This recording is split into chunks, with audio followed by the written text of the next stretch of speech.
So with that said, let's have a look at our Colossus. We've chosen the example Colossus from the book of Chacantus. Chacantus. He Who Knows the End. This is a Tier 3 Colossus. We're building Chacantus as a Tier 3 Colossus. The description in the book is this crystalline beetle's wing beats rain down deadly shards onto the ground, and his abdomen can vibrate at high frequency, shattering even stone.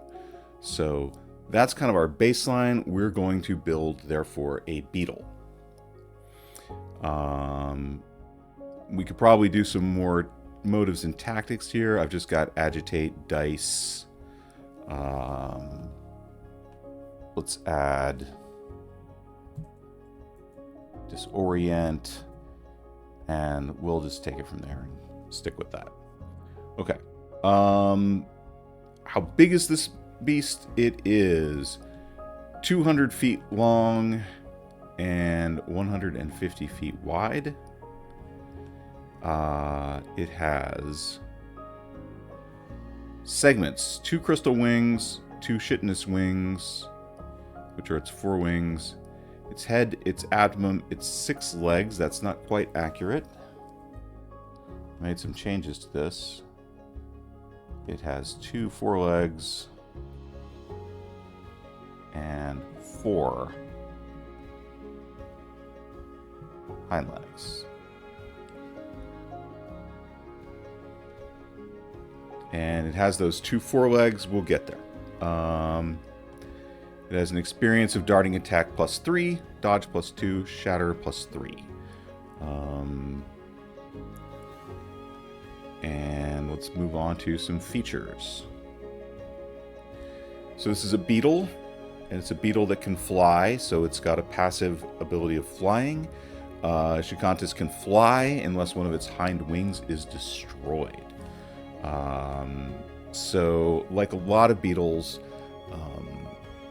that you see, like stick ladybugs, for example, right? They have that, their 2 wings, their 2 forewings form a shell around the kind of covers the more delicate hind wings. And when they fly, those forewings pop up, and their hind wings flap, and they're will do whatever they do, oscillate, and they are able to fly. While flying, each segment's difficulty gets a +2 bonus against creatures who are not currently on Chacantus. Aerial maneuvers: if Chacantus moves while flying, I want it to be possible for PCs to fall off as it darts about. And so we're going to say that they have to make a agility or strength reaction roll to avoid falling off. I tend to give multiple options for rolls to give, if everything is a strength roll, then the strength character has the strength-based character has this huge advantage. So I want to give some of the other characters a chance to succeed at some of these activities. Fall off reaction: when a PC falls off Chacantus while the Colossus is flying. That is to say, if they fail this agility roll, they're going to take 3d20 plus 6 damage if they hit the ground. And of course, being a Colossus, when Chacantus fails an attack, we gain a fear. So that's the general idea of this kind of flying, segmented, armored beetle. So the segments: the head adjacent to the abdomen has a difficulty of abdomen, not abdomen. Yeesh.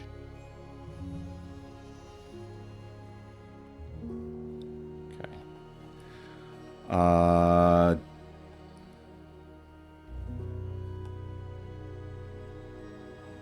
Difficulty of... Interesting. Hold on a minute. You guys can't see this. You should be able to see it.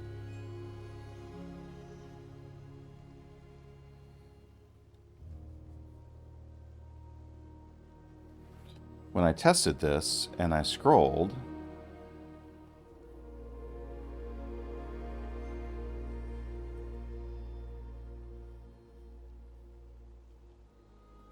it was possible to see that.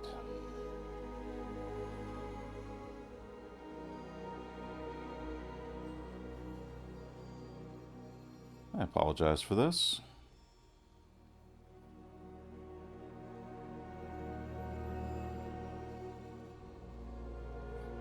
Well, okay.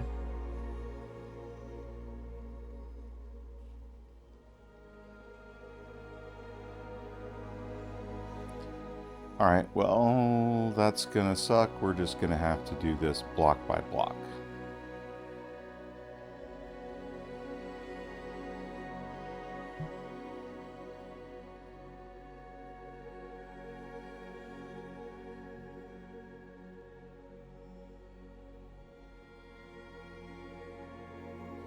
That's not gonna work.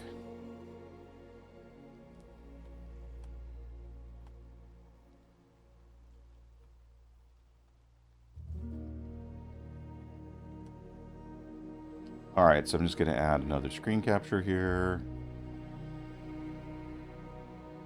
Okay, we'll do a window capture.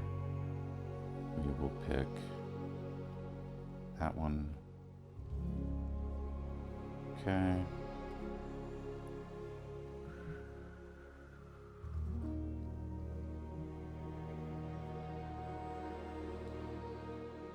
And there we are looking at the segments.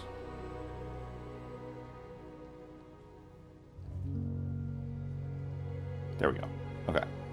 So when we get down to a lower section, I'll just do that again. That's awful, but... And now it's moving. I don't know what's up with that. Okay. Alright, so now we've got it moving, so that's good. Segments. The head is adjacent to the abdomen.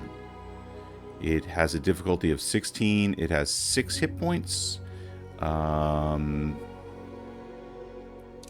kind of a random decision about how many hit points to give each segment.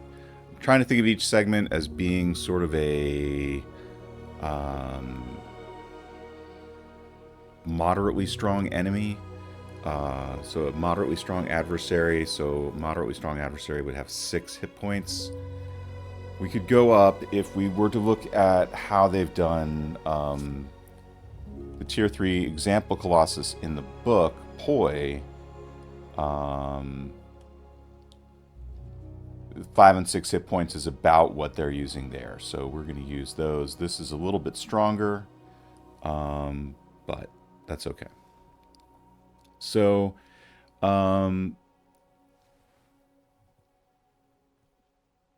its difficulty is 16. Hit point 6. Attack plus 2. Pincers. So this is the head, and it's an insect, so it's got those like little pincers that it'll grab with, and it's on its mouth parts. It can attack from very close. It does 3d10 plus 5 damage. So... Features targeting passive. Shikantis attacks at disadvantage if the head is destroyed. Why isn't Shikantis dead if the head is destroyed? And the answer is because many beetles and other insects can live without their heads for at least some period of time. However, I do feel like disadvantage seems reasonable for a headless insect attempting to attack you. It's armored. It doesn't take minor damage. This creature, just in general, is not going to take armored damage. We're going to let that chitin, that shell, that exoskeleton take a lot of damage for the creature, for the Colossus. It's resistant to all damage while the Shikantis is flying. No particular reason for that, just liked it. it is...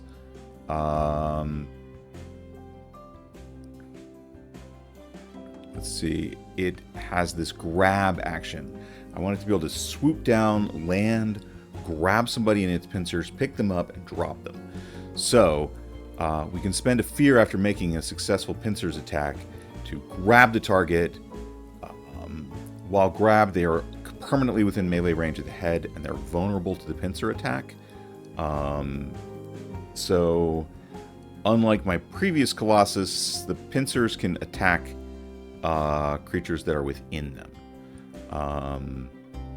If released while Chikantis is flying, the target must make a successful agility reaction roll to grab onto the pincer or fall to the ground. So this is one where I felt like agility is probably the only thing I can put in there.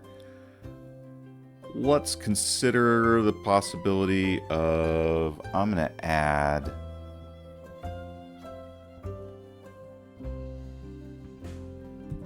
Instinct as an option for this reaction roll. So I've just added that. You can't see it because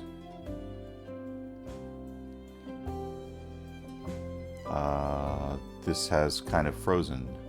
So it was moving and then it stopped. Interesting. All right, let's move on to the thorax. So that's the head. The head does a certain amount of damage and has this ability to grab, to bite, to pick up, to drop.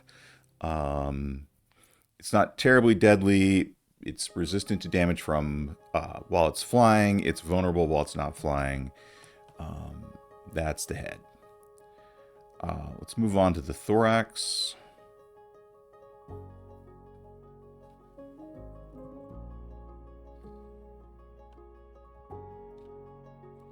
And just give me a second here.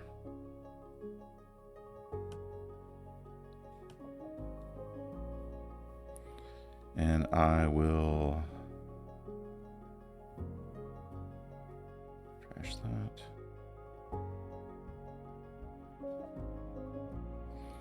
I will add macOS screen capture. Okay. Do a window capture. I'll do a window capture of my obsidian. Okay. Let's go ahead and resize this bad boy.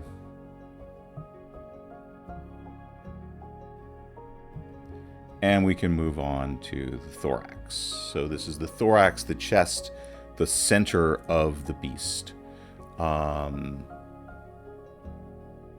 It's again this. So the thorax is adjacent to everything: head, forelegs, hind legs, abdomen, forewings, hind wings. Its difficulty is 17. Its hit points are 8. The thorax is tough. Why is it tougher than everything else? Because of its feature of fatal. When the thorax is destroyed, Chikantis is defeated. This is the only way to defeat Chikantis, is to destroy the thorax.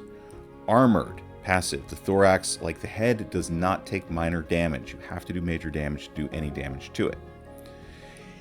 And it cannot be climbed or attacked unless Chikantis is flying or has its wings spread, unless both wings on one side are destroyed. So remember that it has these forewings, these leathery forewings that cover when it lands like a ladybug. When it lands, those wings cover the thorax and protect it. And when it's flying, they're open and expose it. So it may turn out to be that this is overpowered, in which case I'll probably make it resistant, either resistant to damage or in some way, when it's landed, give it some advantage, but assume that you can attack kind of the underbelly of the creature. But for the moment, we're just going to go with the wings cover it. It's untouchable.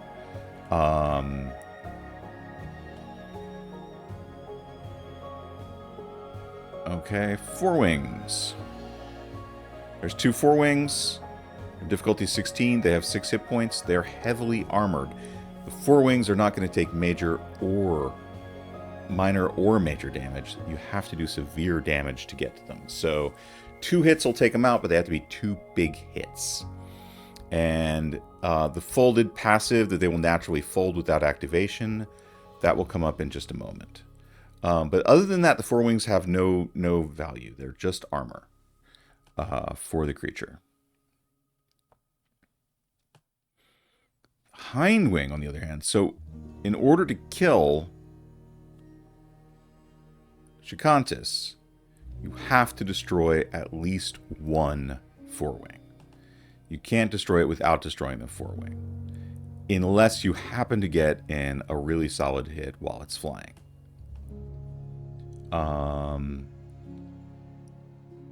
The hind wing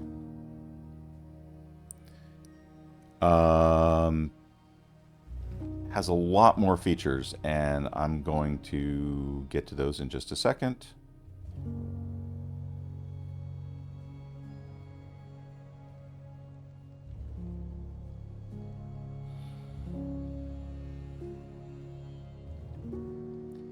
Get another screen capture. Capture window. Capture obsidian.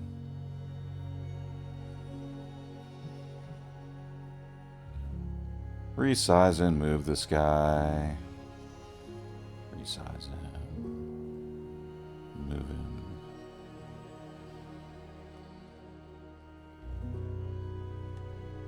Okay. And go up to the hind wing and the 4 legs. We'll go with those guys. We should be able to go through both of these. Okay. Nice. The hind wing. Okay, so the hind wings, these are the wings that actually let the Shikantis fly.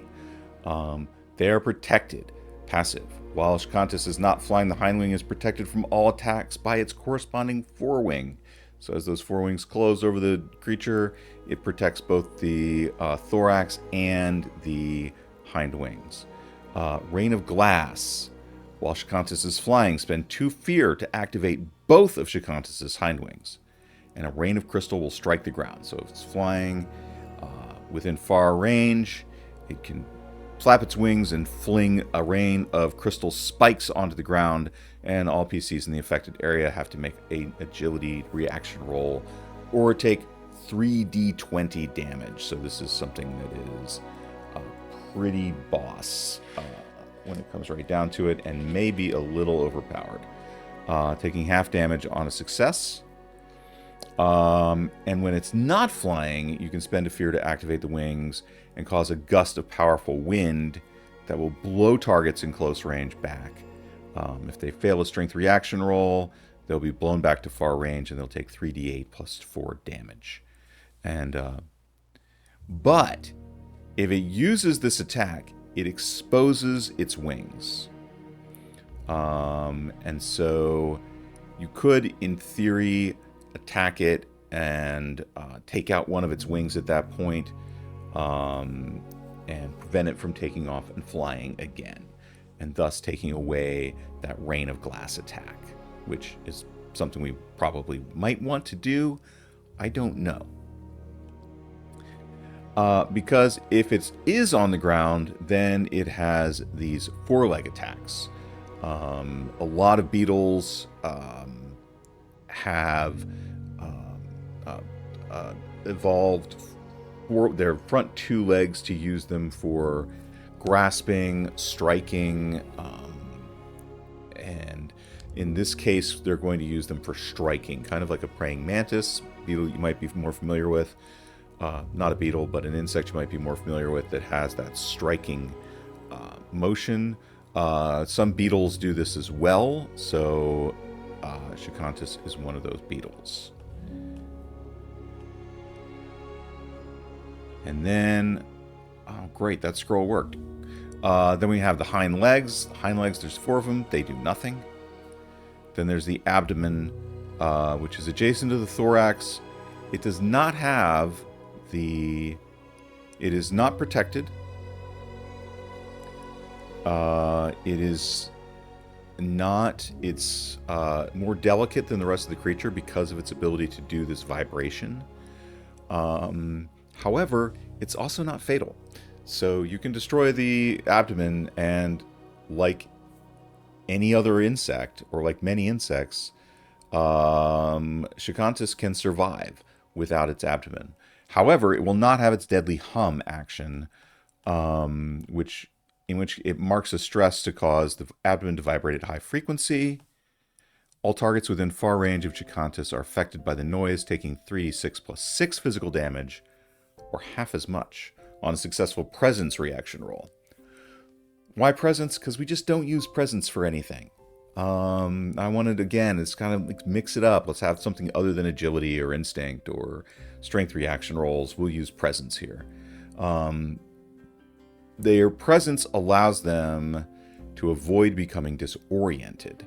So this hum, this buzz, confuses and distracts people, which kind of goes back to our agitate, dice, disorient idea of how to, what its motives are.